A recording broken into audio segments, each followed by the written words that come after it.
샬롬 레위 기방의 67번째 찬송가 516장 우리 힘있게 두 번 찬양합니다.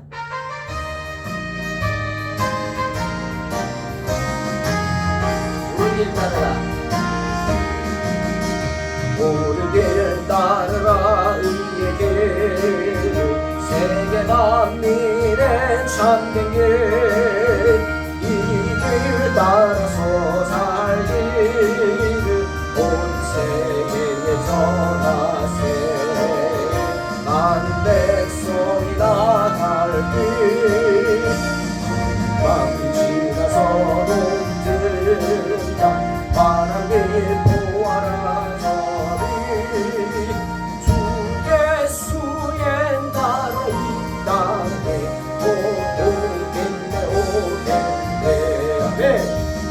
예수 따르라 승리의 주 세계 만민이 나갈 길과 진리요 참생명 내 창문을 우수로 다 따르라 평화 밤이 지나고 동든다 하나님 보아라 저리 주 예수의 나라 이 땅에 오겠네 놀라운 이 소식 알리어라 세계 만민을 구하려 내 주 예수를 보내신 참 사랑의 하나님 많은 백성이 가는 길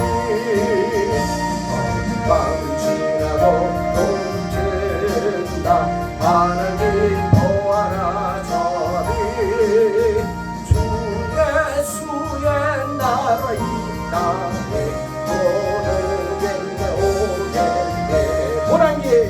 고난 길 헤치고 찾아온 길 많은 백성을 구한 길 모두 나와서 믿으면 온 세상이 마침내 이 진리 살겠네 아멘 어느 밤 지나고 동튼다 환한 빛 보아라 저리 주 예수의 나라 이 땅에 오겠네 한 번 더 합니다.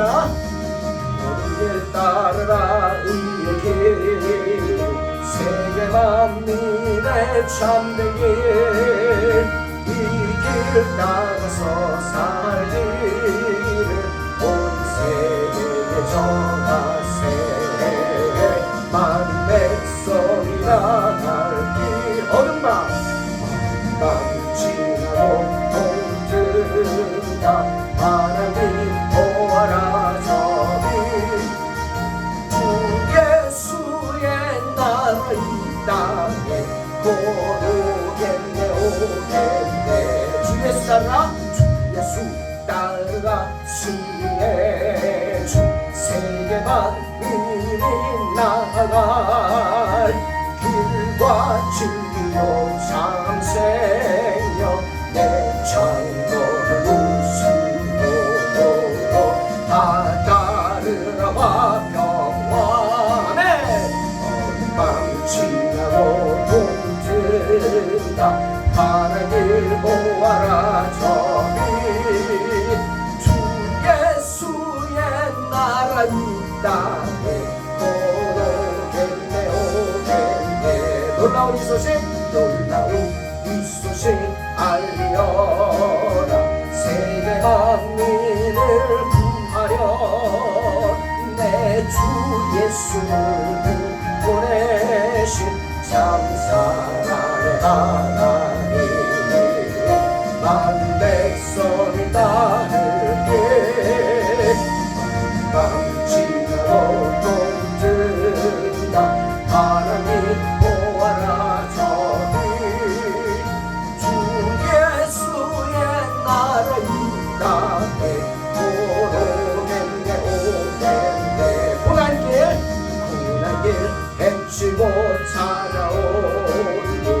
많은 백성을 구한 모두 나와서 믿으면 모두 나와서 믿으면 온 세상을 마침내 이제에 살겠네. 아멘. 지나고도 된다. 하나님 보아라 저기 주 예수의 나라 이 땅에 또 오겠네. 아멘. 믿습니다. 레위기 21장 10절로 15절 공독합니다. 자기의 형제 중 관유로 부음을 받고 위임되어 그 예복을 입은 대제사장은 그의 머리를 풀지 말며 그의 옷을 찢지 말며 어떤 시체든지 가까이 하지 말지니 그의 부모로 말미암아서도 더러워지게 하지 말며 그 성소에서 나오지 말며 그의 하나님의 성소를 속되게 하지 말라. 이는 하나님께서 성별하신 관유가 그 위에 있음이니라. 나는 여호와이니라. 그는 처녀를 데려다가 아내를 삼을지니 과부나 이혼당한 여자나 창녀짓을 하는 더러운 여인을 취하지 말고 자기 백성 중에서 처녀를 취하여 아내를 삼아 그의 자손이 그의 백성 중에서 속되게 하지 말지니 나는 그를 거룩하게 하는 여호와임이니라. 아멘. 오늘 말씀은 대제사장에 대한 이야기입니다만 계속해서 성경은 그리스도인의 품위에 대한 말씀을 하고 계십니다. 우리가 하나님의 자녀로서의 자존감을 잃지 말아야 한다는 거죠. 그러기 위해서는 그리스도인으로서의 품위를 지키며 살아가야 합니다. 왜죠? 내가 하나님의 아들이기 때문에, 내가 하나님의 딸이기 때문에, 내가 거룩하신 하나님의 자녀이기 때문입니다. 시편 50편 22절에서 23절 하나님을 잊어버린 너희여 이제 이를 생각하라. 그렇지 아니하면 내가 너희를 찢으리니 건질 자 없으리라. 감사로 제사를 드리는 자가 나를 영화롭게 하나니 그의 행위를 옳게 하는 자에게 내가 하나님의 구원을 보이리라. 말씀하시기 때문입니다. 우리가 하나님의 자녀로서 그리스도인으로서의 품위를 유지하고 자존감을 지키며 살지 못하고 세상 사람들과 같이 그렇게 정욕에 물들어 내 정욕이 끌리는 대로 그렇게 제어하지 않고 살아간다면 하나님께서 내 마음을 찢으시고 내 생각을 찢어버리십니다. 결국 내 육체도 찢어버리고 파괴될 것입니다. 자존감은 무너지게 될 것이고 우리의 잘못된 생각과 행동으로 인해서 우리 영혼은 파괴되고 우리 육신 또한 병들게 된다라는 겁니다. 오늘은 하나님의 자녀 가운데 중책을 맡은 제사장, 그 중에서도 택함을 받은 대제사장의 금기사항을 말씀하시죠.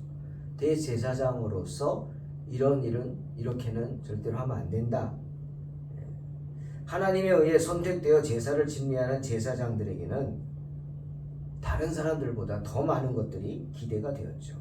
하나님도 기대하고 사람도 기대합니다. 특히 그 제사장들 중에서도 대제사장이라면 제사장 중에 뽑히는 거죠. 물론 누가 제사장이 될지는 하나님이 제비를 뽑고 또 이런 식으로 사람들이 하게 해서 택함을 받는데 그 대제사장에게는 일반 제사장보다 더 많은 것들이 기대가 되었습니다. 왜? 12절 말씀처럼 하나님께서 성별하신 관유가 그 위에 있기 때문입니다. 대제사장의 머리에 거룩한 기름이 부어졌기 때문이죠.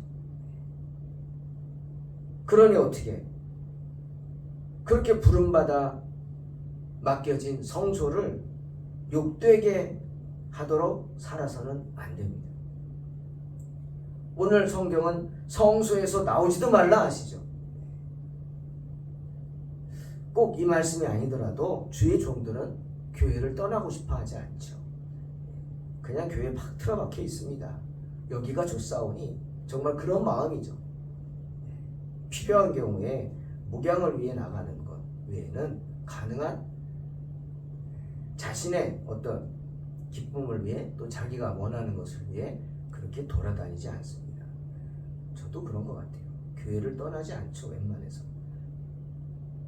왜? 교회에 있으면 하나님이 나와 함께 하신다는 그런 깊은 생각과 묵상의 기회가 주어지고 그냥 입에서 절로 찬양이 나오고 기도가 나옵니다. 저도 이 큐티 준비하는 시간이 좋아요. 설교 준비하는 시간은 힘들어요. 하지만 이렇게 세팅하는 시간, 이게 쉬운 게 아니잖아요. 그래도 물론 계속 했기 때문에 딱딱딱딱 이거부터 하고 질서 있게 되지만 혼자서 이렇게 준비하고 다 준비하고 하는 거 즐겁습니다. 이렇게 오늘은 어떤 찬양할까? 요즘은 찬송가를 하는데 새로운 찬송 이렇게 한 장씩 가면서 이렇게 제가 막 마음에 와닿는 찬양을 하고 오늘 찬양 같은 경우는 너무 힘이 나요. 그래서 이렇게 방송하기 전에 한참 틀고 혼자 막 찬양하고 막 방언으로 기도하고 막 기쁨의 시간, 이 시간이 가장 기쁜 것 같아요. 준비하는 시간. 주의 전에 있다는 것, 이게 축복이죠. 주의 종들의 축복입니다. 우리 성도들은 얼마나 이 주의 전을 사모할까 싶습니다. 좀 미안한 마음도 들지만 또한 그 여러분의 삶의 현장이 주의 전이 될 줄로 믿습니다.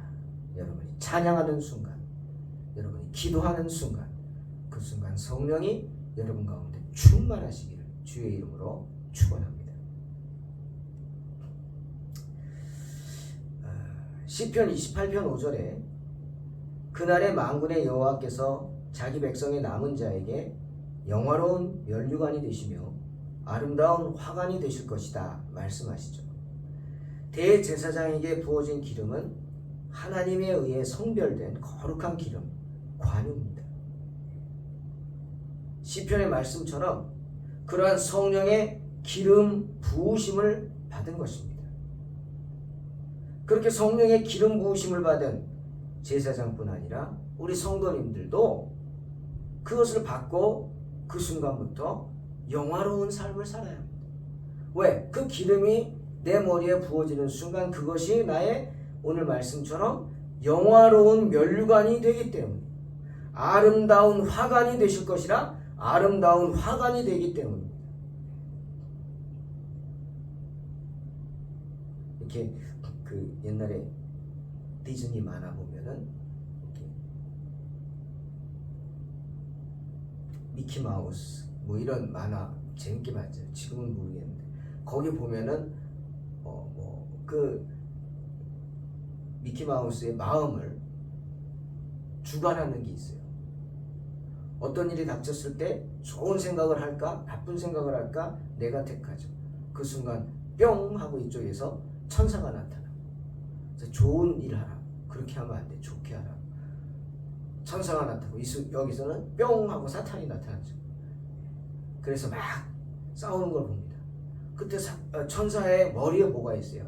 둥근 링이 있죠? 링. 그 천사의 상징이 됐어요. 그 링이. 그래서 지금도 그 벽화들에 보면은 그림들에 보면은 천사들 위에는 밝은 빛의 링이 있습니다.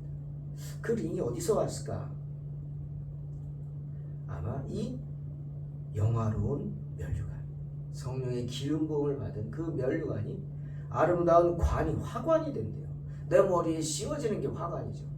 아마 그 링을 이 말씀처럼 생각해서 이 말씀에서 아마 그렇게 하지 않았나 싶어요. 맞습니다.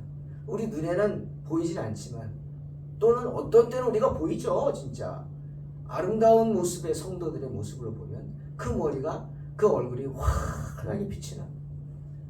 마치 스데반이 하나님의 얼굴을 보고 그 주변에 있는 유대인들이 스데반을 봤을 때 천사의 얼굴 같았다. 이게 무슨 뜻이에요?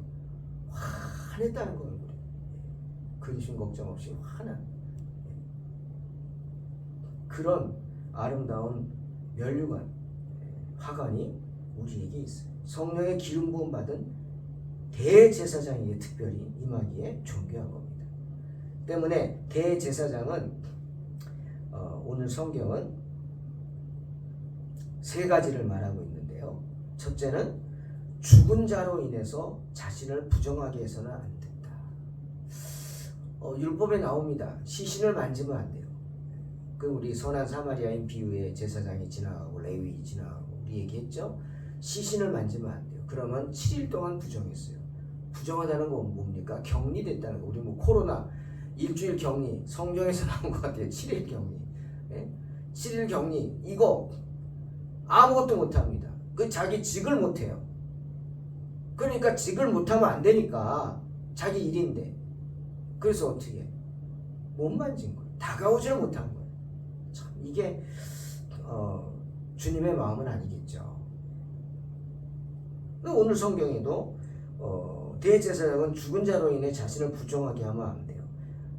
자녀가 뭐 죽었다거나 형제 자매가 죽었다거나 가까운 일가 친척이 죽어도 가면 안 돼요. 심지어 부모가 돌아가셔도 장례식에 참여할 수 없었다. 좀 우리가 보기엔 이해가 안 되는 것 같지만 성경에서는 하나님의 일을 우리 가정의 일보다 더 우선하라는 것을 말합니다. 왜 그럴까? 어떻게 보면 좋게 생각하면 어차피 우리는 다 천국에서 만날 거니까 우리는 연결을 하지 않죠. 요즘 많이 없어졌어요. 옛날에는 이렇게 병원 장례식장 가면은 연결식장 이렇게 써놨잖아요.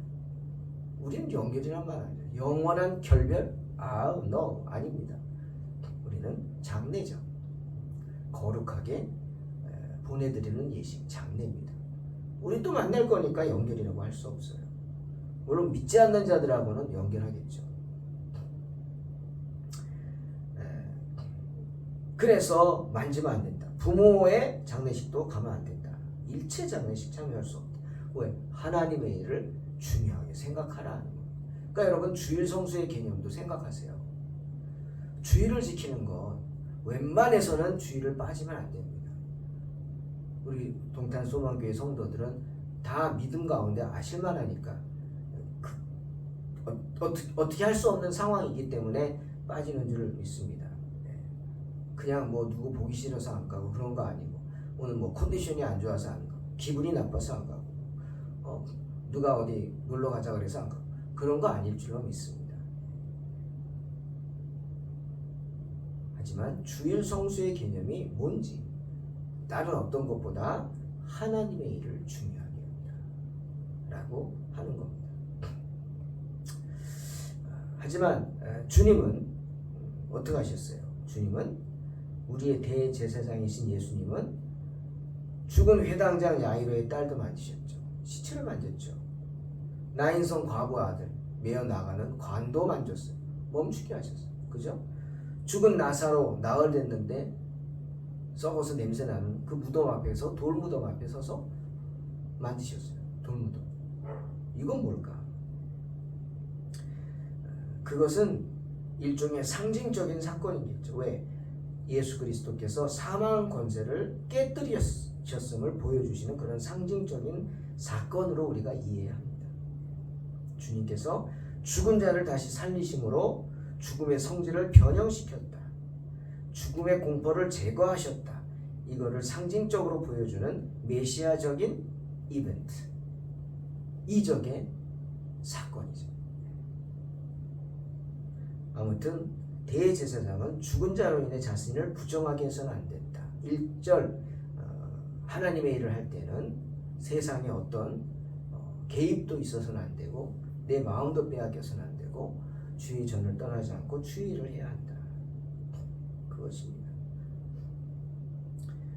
또 두 번째로 대제사장은 과부에게 장가갈 수 없었습니다.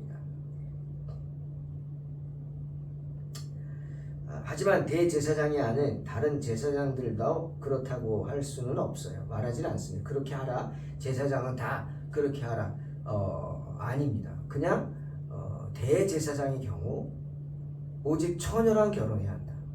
과부나 이혼당한 여자나 더군다나 창녀짓을 한 여자는 안 되죠. 다 당연히 안 되죠. 때문에 제사장들이 대제사장이 아니지만 이런 경우는 꺼졌습니다. 왜? 제사장 중에서 또 대제사장이 될 수 있잖아요.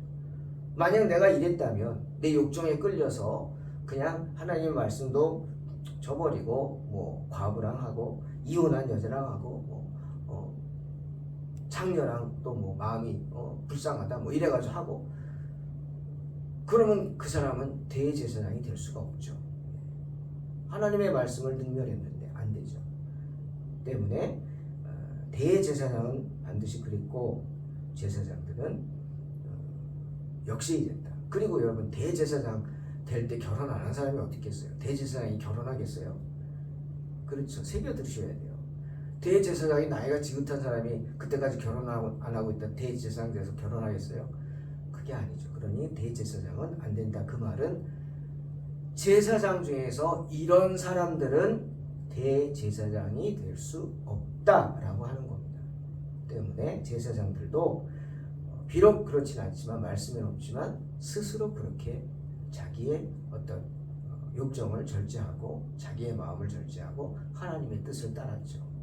그것이 주의 종의 자세입니다. 나는 하고 싶지만 하나님을 생각하고 하나님의 일을 위해서 하지 않는 것이죠. 다음 세 번째로, 이 참 어려운 얘기고 중요한 얘기입니다. 대제사장은 그의 백성 중에서 15절에 그 자손을 더럽히지 않도록 해야 했습니다. 그의 자손이 그의 백성 중에서 속되게 하지 말지니 나는 그를 거룩하게 하는 여호와임이니라. 자녀 양육에 대한 이야기입니다. 제사장들은 자녀 양육을 특별히 더 신경 써서 해야 합니다. 어렵죠. 물론 성도들 또한 마찬가지입니다. 오늘날 만인 제사장설 얘기하잖아요, 칼빈이. 우리 또한 자녀 교육, 성도들 중요성 지금 말씀하는 거예요. 대제사장의 자녀들이 결혼을 하는데 믿지 않는 자들과 결혼한다. 참 이거 민망하죠. 합당치 못한 결혼이죠. 그런 결혼을 할 수 없어요. 해서는 안 됩니다. 불신자와 결혼하면 안 되겠죠. 얼마나 사람들의 손가락질을 받겠습니까? 꼭 사람들의 손가락질만이 아니더라도 하나님 보시기에 안 되죠. 그래서 그 자손을 부정하게 하지 말라고 하나님은 당부하십니다. 참 어려운 얘기죠. 오늘날 우리 성도들, 또 사역자들, 특히 사역자의 자녀들이 불신자들과 멍해를 함께한다. 그것은 하나님의 자녀로서의 자존감을 떨어뜨리는 것은 물론이고 자신을 부정하게 만듭니다. 참 우리 개척한 목사님들이 이 고민이 많아요. 왜? 개척이 여러분 쉽습니까? 아시잖아요.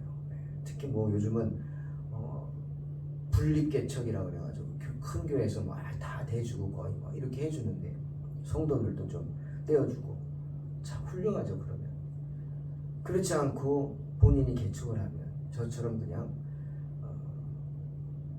가족들을 중심으로 시작해서 개척을 하면 너무너무 힘듭니다. 그러다 보면은 가정을 신경을 못 쓰죠. 왜? 일단은 교회를 유지하려면 돈이 필요하죠. 세를 내야 되니까, 관리비에. 그러니 어떻게? 그 경제적인 문제 해결하기 위해서 혼자 어떻게든 해결을 해야 하니까 참 힘들었죠. 어린이집을 하고 찬양 운행을 하고 저녁에는 학원에 가서 가르치고, 정말 정신없다 보니 자녀들 신경을 못 쓰죠. 애들은 집도 없죠. 우리는 그냥 어린이집의 한쪽 구석에 살죠. 애들한테 미안하죠. 신경을 못 쓰죠. 제일 민감한 시기, 학교 다닐 때 제일 민감한 시기에 신경을 못 쓰죠. 그러니 신앙교육도 제대로 못하기도 합니다. 많은 목사님들이 만나면 그런 얘기예요. 참 미안하다 애들한테. 그래도 교회 나와주는 게 감사하고 그래도 아버지가 목사라는 것을 자랑스럽게 생각하는 게 감사하고 너무 감사한 거죠. 그래서 기도할 뿐이죠. 여러분 성도들도 마찬가지입니다. 저는 꼭 이 얘기하고 싶어요. 사도행전 16장 31절 이르되 주 예수를 믿으라 그리하면 너와 내 집이 구원을 받으리라. 아멘. 여러분 이 말씀을 믿으시기 바랍니다. 내가 예수를 믿는 순간 나만 하나님의 자녀가 되는 게 아니라는 거예요. 아멘. 나의 가족 전체가 하나님의 자녀로 택함을 받는다. 내 집이 구원을 얻으리라. 내 집. 너와 내 집. 분명한 하나님의 약속입니다. 그러니 내가 부모인 이상 내 자녀들이 믿지 않는 자와 결혼을 하지 않도록 잘 양육해야 할 책임이 있습니다. 먼저 자녀들에게 믿음을 전해야겠죠. 그러기 위해서는 내가 신앙의 본이 되도록 바르게 신앙생활을 해야 할 것입니다. 무조건 우격다짐하듯이 안 된다고만 하기보다는 그 이유를 이해하도록 잘 설명해야죠. 어렸을 때야 우격다짐이 통하지. 이제 다 커가지고 다 큰데 애들이 지금 무슨 말을 듣습니까? 안 통하죠. 이해시켜야죠.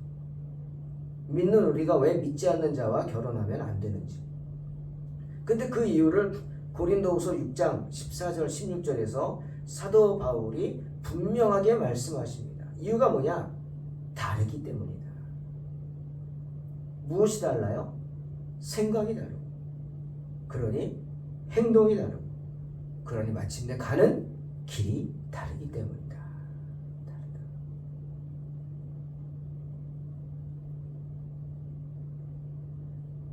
14절 너희는 믿지 않는 자와 멍에를 함께 매지 말라. 의와 불법이 어찌 함께하며 빛과 어둠이 어찌 사귀며 그리스도와 벨리알이 어찌 조화되며 믿는 자와 믿지 않는 자가 어찌 상관하며 하나님의 성전과 우상이 어찌 일치가 되리요. 우리는 살아계신 하나님의 성전이라. 이와 같이 하나님께서 이르시되 내가 그들 가운데 거하며 두루 행하여 나는 그들의 하나님이 되고 그들은 나의 백성이 되리라. 바울이 말했습니다. 의와 불법 다르죠. 빛과 어둠 다릅니다. 그렇게 다르다는 거예요. 우리가 믿지 않는 자와 결혼하는 것은 마치 그리스도와 벨리알은 사탄의 이름입니다. 그 지역의 이름이죠. 그리스도와 벨리알이 조화를 이루는 것과 같다 말합니다. 이게 말이 됩니까? 하나님의 성전과 우상이 일치하는 것과 같다 말하고 있어요. 이게 가능한가요? 아니죠. 그렇게 다른 것을 사랑으로 극복할 수 있습니까? 인간의 사랑이 얼마나 간다고? 얼마나 깊다고? 천국과 지옥이 같아질 수 없는 것처럼 믿는 자들은 믿지 않는 자들과 절대 같아질 수 없습니다. 그래서 결혼할 수 없는 거예요. 그것이 하나님의 말씀입니다. 우리를 향하신 하나님의 뜻은 뭐예요? 내가 그들 가운데 거하며 두루 행하여 나는 그들의 하나님이 되고 그들은 나의 백성이 되리라 하는 것인데 주님을 믿지 않는 그들에게는 주님이 함께 하실 수 없어요. 받아들이지 않으니까. 그러니 주일날만 되면 매일매일 그 가정은 전쟁터가 될 것입니다. 싸워야죠. 주일 성수를 외치니까. 그러다가 지치죠. 내가. 결국 어떻게 돼요? 슬슬 믿음이 떨어지고 믿음을 저버리게 됩니다. 재앙이죠. 여러분 이렇게 됩니다. 나는 다를 것이다. 자만하지 마십시오. 그러니 바울이 분명히 말하는 거예요. 믿는 자들은 믿지 않는 자와 멍에를 함께 매지 말지어다. 사랑하는 성도 여러분, 그러니 어찌합니까? 기도해야 합니다. 자녀들의 배우자 문제가 우리 힘으로 되겠습니까? 그러니 마태복음 7장 3절 어찌하여 형제 눈 속에 있는 티는 보고 내 속에 있는 들보는 깨닫지 못하느냐 말씀을 명심하면서 남의 일 간섭하지 마시고 남의 가정 뭐라 그러지 마시고 여러분의 가정, 내 가정 먼저 신경 써야 합니다. 기도하십시오. 우리 자녀들이 주님의 간절한 도움으로 붙잡아 주셔서 정말 믿음의 가정을 이룰 수 있게 해달라고 기도하시기를 주의 이름으로 축원합니다. 누가복음 1장 50절 긍휼하심이 두려워하는 자에게 대대로 이른다. 이 말씀을 꼭 명심하시고 묵상하십시오. 우리가 주님을 경외하는 삶을 살아갈 때 우리의 이 불쌍한 현실을 보시고 주님이 우리를 긍휼히 여기셔서 우리 가정과 우리 자녀들을 긍휼히 여기셔서 선한 길로 인도하실 줄로 믿습니다. 이런 복이 임하시기를 주의 이름으로 축원합니다. 기도하겠습니다. 하나님 감사합니다. 긍휼하심이 두려워하는 자에게 대대로 이른다는 말씀 믿습니다. 오직 주님을 경외하며 살게 하시고 정말 하나님의 뜻에 순종하는 삶을 살고자 애쓰게 하시고 우리 연약함을 불쌍히 여겨달라고 하나님 앞에 엎드려 기도하게 하시고 그런 우리를 불쌍히 여겨 주시옵소서. 예수님의 이름으로 기도하옵나이다. 아멘. 믿음으로 승리하시기 바랍니다.